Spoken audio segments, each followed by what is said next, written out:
তা বন্ধুরা, আমি দুটো রান্না কীভাবে করেছি তা চলুন দেখে নেওয়া যায়। নমস্কার বন্ধুরা, চলে এসেছি মিতা কুকিং টাইম চ্যানেলে। তা বন্ধুরা, আজকে আমি রান্না করব কাতলা মাছের তেল দিয়ে বেগুনের তরকারি। এই যে দেখুন বন্ধুরা, কত বড় সাইজের কাতলা মাছ নিয়ে এসেছে বাজার থেকে। আর পেটি, আজকে আমি শুধু পেটি রান্না করবো। আর কাতলা মাছটার তেলটা দেখুন কতটা, এই যে দেখুন। আর কাতলা মাছ দিয়ে আলু দিয়ে ঝোল করবো। এখানে আমি বেগুন আলু সবই কেটে নিয়েছি, এই যে দেখুন। বেগুনটা আমি ধরিয়ে দেবো।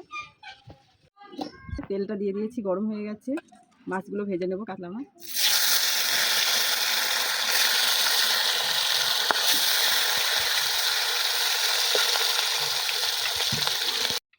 তা বন্ধুরা, এই যে দেখুন, মাছগুলো ভেজে নিয়েছি। মাছের তেলে আমি রসুন কুচি দিয়ে দেব,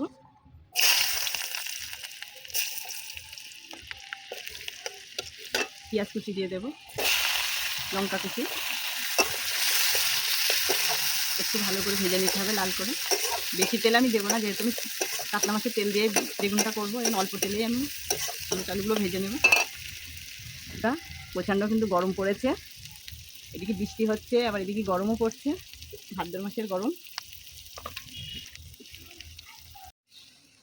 এখানে আমি বেগুনের জন্য দেখুন ডুমু ডুমু করে আলুগুলো কেটে নিয়েছি। আলুগুলো পেঁয়াজের সঙ্গে একটু ভেজে নেব।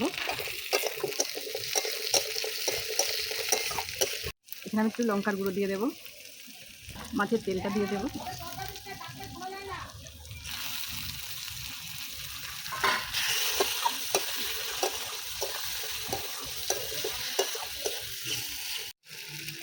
লবণ দেব, হলুদ গুঁড়ো, জিরের গুঁড়ো দেবো,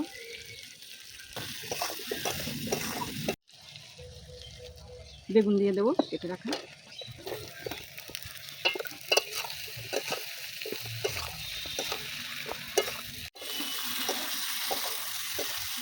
তো বন্ধুরা, এবার আমি একটু জল দিয়ে দেবো।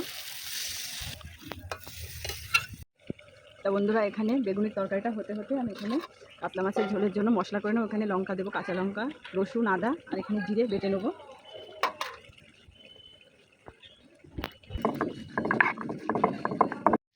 এই যে বন্ধুরা দেখুন, হয়ে গেছে। এই যে আলুটাও কিন্তু সিদ্ধ হয়ে গেছে। আমি এবার ঢেলে নেব। দেখুন তেলটা চারিদিকে ছেড়ে দিয়েছে। আলুগুলো ভেজে নেবো। তা বন্ধুরা দেখুন, আমি আলু কিন্তু বড় বড় সাইজের কেটেছি, লম্বা লম্বা করে, যেহেতু কাতলা মাছের পেটি ভাজবো।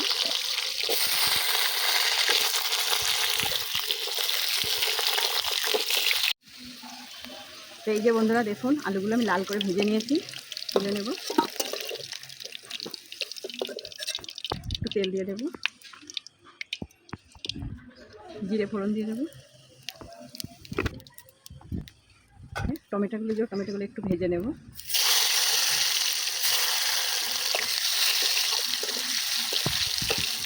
বাটা মশলা দিয়ে দেবো।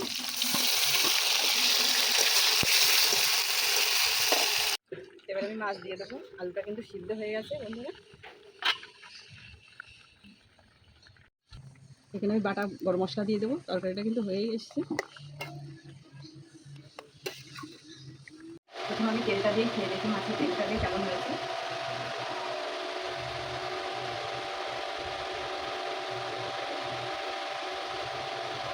দারুণ হয়ে গেলে মুখে দেবো।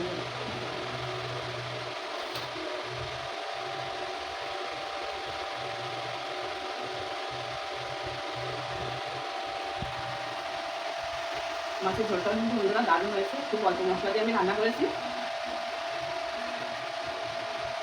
তো বন্ধুরা, আমার দুটো রেসিপিটা কেমন হলো অবশ্যই কমেন্টে জানাবেন। আর আমি যেভাবে রান্না করেছি বাড়িতে এইভাবে একবার সাধারণভাবে একটু রান্না করে খেয়ে দেখবেন, মশলা কম, এতে খুব উপকার।